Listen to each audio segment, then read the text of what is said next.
इसके बाद आपको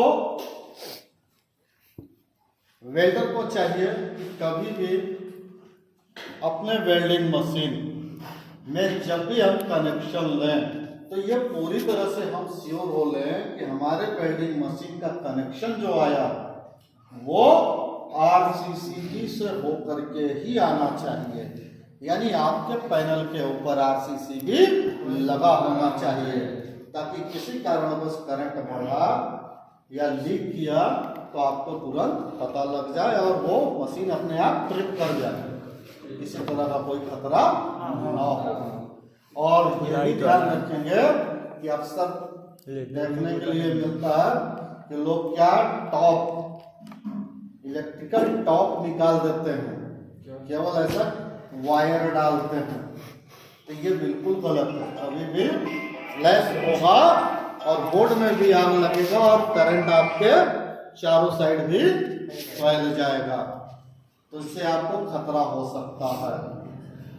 ठीक है, तो कभी भी इस तरह की भी गलती नहीं करेंगे। ठीक है, कभी भी इस तरह की भी गलती आपको नहीं करनी है। ठीक है, और अपने इलेक्ट्रिकल केबल को ध्यान से चेक करिए कि ये कहीं से कटा फटा नहीं होना चाहिए। इलेक्ट्रिकल केबल पूरी तरह से सही हो, यदि कटा फटा हो तो आप तुरंत कंप्लेन करें और इलेक्ट्रीशियन को बुला करके उसको चेंज करवाएं, बदलवाएं। आपके पास इलेक्ट्रीशियन की सुविधा हर समय रहती है। उसके बाद आपका जो मशीन होता है, उसके बाद अपने मशीन को देखिए, वो टूटी फूटी कंडीशन का नहीं होना चाहिए। ऐसा नहीं कि बॉडी टूटा हो, बांध छान करके जबरदस्ती रखा गया हो, उसके प्लग बोर्ड वगैरह स्विच वगैरह सब टूटे हो, मीटर बताता ना हो, उसका कूलिंग फैन चलता ना हो, तो इस टाइप का अगर आप वेल्डिंग मशीन यूज करेंगे तो क्या होगा? जाहिर सी बात है कि एक टाइम ऐसा आएगा कि हॉट से करके उसमें आग लग जाएगा, तो वो आपके लिए प्रॉब्लम खड़ा कर देगा। तो कभी भी इस चीज का भी उपयोग आपको नहीं करना है। सही कंडीशन वाला ही वेल्डिंग मशीन आपको उपयोग करना है। उसके बाद बात करते हैं आपका जो टर्मिनल होगा वेल्डिंग मशीन, जहां पर आप दोनों केबल लगा करके एक अर्थिंग के लिए और एक इलेक्ट्रोड के लिए यानी होल्डर में लगा करके ले जाते हैं, है ना। तो ये जहां आपने लगाया है, इस चीज को एक जुगाड़ बनाइए, एक जुगाड़ बनाइए और उसको हमेशा ढक करके रखिए। ठीक है, उसको ढक करके रखा जाए जिससे कि किसी भी तरह का कोई भी मेटल अगर उस पर गिरे तो फ्लैश वगैरह ना हो, आग लगने का खतरा ना हो, वेल्डिंग मशीन ना जले, इसलिए उसको हमेशा ढक करके रखा जाए। अब ये दोनों केबल जो आपके गए हैं, इन केबलों का कंडीशन ढंग से देख लीजिए कि केबल आपका सही होना चाहिए। ठीक है, केबल कहीं से कटे फटे ना हो, प्लस आपका होल्डर जो आपने पकड़ा है, जहां पर इस जगह का इंसुलेशन कहीं भी कटा हुआ नहीं होना चाहिए। होल्डर आपका बिल्कुल ही सही कंडीशन का चाहिए। यदि आपने कहीं भी गलती किया तो जाहिर सी बात है कि आपको ही करंट मारेगा। ठीक है, तो ये सारी चीजों को हमको ढंग से पहले एक बार चेक कर लेना है। चेक करने के बाद ही हमको अपना वर्क करना है। और आपको ये बता दें कि कभी भी ऐसे मेटल पर वेल्डिंग मत कीजिएगा जिसको आप न पहचानते हैं। उन्हीं मेटल पे वेल्डिंग करिए जिस मेटल के बारे में आपको अच्छी जानकारी है, अन्यथा वो कभी भी विस्फोट हो सकता है। ठीक है, इस तरह की भी गलती आपको नहीं करनी है। इसके बाद आप जैसे कि काम को बंद करके लंच करने जाना है, छुट्टी करना है, शिफ्ट चेंज हो रहा है, ठीक है, कभी भी ये ध्यान रखिए आपका वर्क खत्म हो रहा, आपने काम कर लिया, काम करने के जस्ट बाद भले आप आधे घंटे बाद फिर काम शुरू करने वाले हैं, दोबारा मेहनत कर लेंगे, लेकिन कभी भी मशीन को प्रॉपर बंद करिए और इलेक्ट्रिक बोर्ड से जा करके अपने टॉप को निकाल दीजिए। उसके बाद मशीन को छोड़ करके आप जाएंगे। कभी भी ये चीज़ें इलेक्ट्रिक बोर्ड में प्लग आपका लगा हुआ ना हो, मशीन चालू कंडीशन में ना हो, होल्डर में इलेक्ट्रोड लगा हुआ ना हो, इन कंडीशनों में कभी भी आप वेल्डिंग मशीन को छोड़ करके साइड से नहीं हटेंगे। ठीक है, जब दोबारा आएंगे तो दोबारा फिर से लगाएंगे और फिर से अपना काम करेंगे। ठीक है। और एक चीज आपको बताते हैं कि अक्सर आपके जो हेल्पर होते हैं, देखिए हेल्पर भी आपकी जिम्मेदारी है, आपका हेल्पर। अक्सर होता क्या है कि जहां पर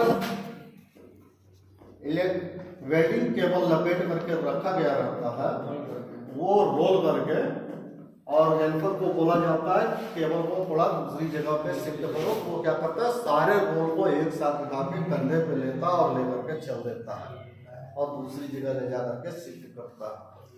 कभी भी एक चीज ध्यान रखिएगा, इस तरह से गलती कभी भी मत करिएगा। अपने हेल्पर को ये समझाइए केबल को एक एक करके पकड़ करके वो अलग अलग करके ले जाना के लिए, कभी सारे रोल को एक साथ नहीं उठाएगा। इसलिए ये होता क्या है, जब एक ही जगह पर इलेक्ट्रिसिटी रन करती है तो यहाँ पर मैग्नेटिक फील्ड जनरेट हो जाता है, मैग्नेटिक फील्ड जनरेट होता है और वो एक तरह से उस एरिया में इलेक्ट्रिक का प्रभाव हो जाता है। और उस कंडीशन में वो बंदा अगर कंधे पे लिया तो जाहिर सी बात है उसको झटका मारेगा और वो गिर जाएगा। ठीक है, तो कभी भी इस तरह की गलतियां नहीं करने देना है।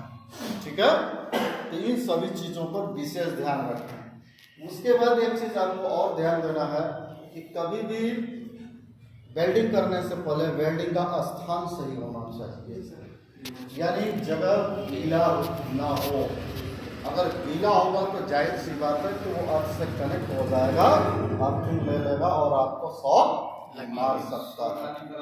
ठीक है, अर्थिंग पर विशेष ध्यान देना है। अर्थिंग दोनों टाइप का, एक तो आपको जो RCCB से आई है उसमें हमेशा 3 केबल का यूज करना है, अर्थिंग लगा होना चाहिए, केवल 2 केबल पर काम नहीं करेंगे।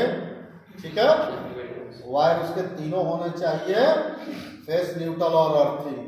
ठीक है, और मशीन में आपका जो वेल्डिंग मशीन है उसका बॉडी अर्थिंग होना चाहिए, ताकि किसी कारणवश उसके बॉडी में इलेक्ट्रिसिटी प्रवाह हो, लीकेज हो तो तुरंत वो अर्थ से कनेक्ट हो जाए और अर्थ में चला जाए, किसी भी व्यक्ति को शॉक ना मारे।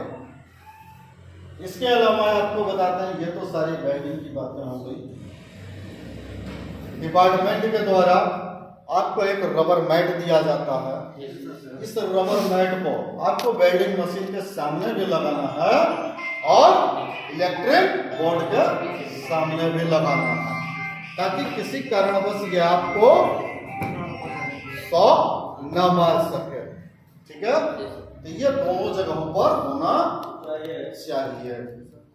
ठीक है, और वेल्डिंग मशीन कोशिश करिएगा कभी भी रखें तो एक शेड बनाओ, ताकि बारिश धूप वगैरह से अपने वेल्डिंग मशीन को बचाया जा सके। क्यों? क्योंकि वो इलेक्ट्रिकल डिवाइस है, पर उसमें पानी लग गया और आपको अचानक कॉन्ट्रैक्टर बोला चलो मशीन उठाओ काम करो, और आप उसमें इलेक्ट्रिकल सप्लाई दिए तो क्या हो जाएगा यार, आपको शॉक लग सकता है ना, या वेल्डिंग मशीन जल सकती है। इसलिए कभी भी ध्यान रखिए कि इन चीज़ों पर पूरी तरह से ध्यान दे करके ही वर्क करें। ठीक है, इसके अलावा आपको हम बता दें कि देखिए वेल्डिंग वर्क में ज़्यादातर आग लगने के चांसेस सबसे ज़्यादा होते हैं, इसीलिए आपको बार बार बोला जाता है कि हॉट वर्क परमिट इशू कराइए तभी काम करिए।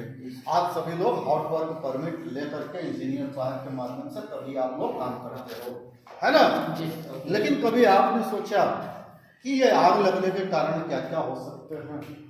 देखिए आग लगने का कारण क्या है, कभी भी आप लोग जब वेल्डिंग करते हैं उसकी जो चिंगारी गिरती है, कोशिश करिए कि वो चिंगारी नीचे ना जाए या अगल बगल में ना फैले। इसके लिए नीचे में GI शीट वगैरह रख करके ही मेटल को वेल्डिंग करें, ताकि कोई भी आपका स्पार्क जो है वो नीचे ना जाए। इसके अलावा जहाँ पर छिद्र वाली जगह है, जहाँ पर लगता है कि नहीं आगे फ्लो करेगा, आगे चिंगारी जा सकती है, तो वहाँ पर जगह जगह आपको जीआई सीट वगैरह मिल जाएंगे। सीट को लगा करके ढंग से यूज करिए। अगर आपको जीआई सीट नहीं मिलता तो आप सेफ्टी डिपार्टमेंट को कॉल करके वो आपको एक फायर ब्लैंकेट इशू करवा देंगे। एक ब्लैंकेट, एक कंबल आता है, उस कंबल को भी अगर आप लगा देंगे वो उस पर आग नहीं लगती है। उस कंबल को आप आगे लगा करके ढक देंगे तब भी आपकी चिंगारी आगे की तरफ नहीं जाएगी। ठीक है, उनका यूज करके ही आप वर्क करें। और आपको विशेष ध्यान देना है कि कहीं भी ये विशेष ध्यान देना है कि कोई भी चीज आपको सुलगती हुई नहीं छोड़ना है। अक्सर जूट वगैरह पर देखा जाता है कि जूट वगैरह पर कहीं कोई चीज गिर जाती है तो वो आग लगने का संभावना होता है। ऐसी चीजें देखें तो तुरंत उस आग को बुझा दें। ठीक है, और इन सभी काम को करने के साथ साथ ये भी ध्यान दीजिएगा कि जहां पर हमको वेल्डिंग करना हो वहां पर किसी भी तरह का कोई फ्यूल मटेरियल ना हो, मतलब कोई डीजल, तेल, पेट्रोल या गैस सिलेंडर वगैरह वहां पर ना हो। उसको ज़्यादा से ज़्यादा कोशिश करिए कि हटा दें। और हटाने के अलावा वहां पर एक फायर एक्सटिंग्विशर जरूर रखें, ताकि इन केस अगर आग लग गई तो आप आग को बुझा सकें। और आपको फायर एक्सटिंग्विशर चलाने की ट्रेनिंग होनी चाहिए। आपको पता होना चाहिए कि इसको हम कैसे चलाएंगे। ठीक है, तो दोस्तों हम समझते हैं कि आज आप लोगों को काफ़ी चीज़ें समझ में आई होंगी। आप सभी लोग अच्छे से रह करके अपने काम को करेंगे और समझेंगे। ठीक है, तो चलिए नमस्कार, धन्यवाद। अपने अपने काम पर चलें। ठीक है, अब इतनी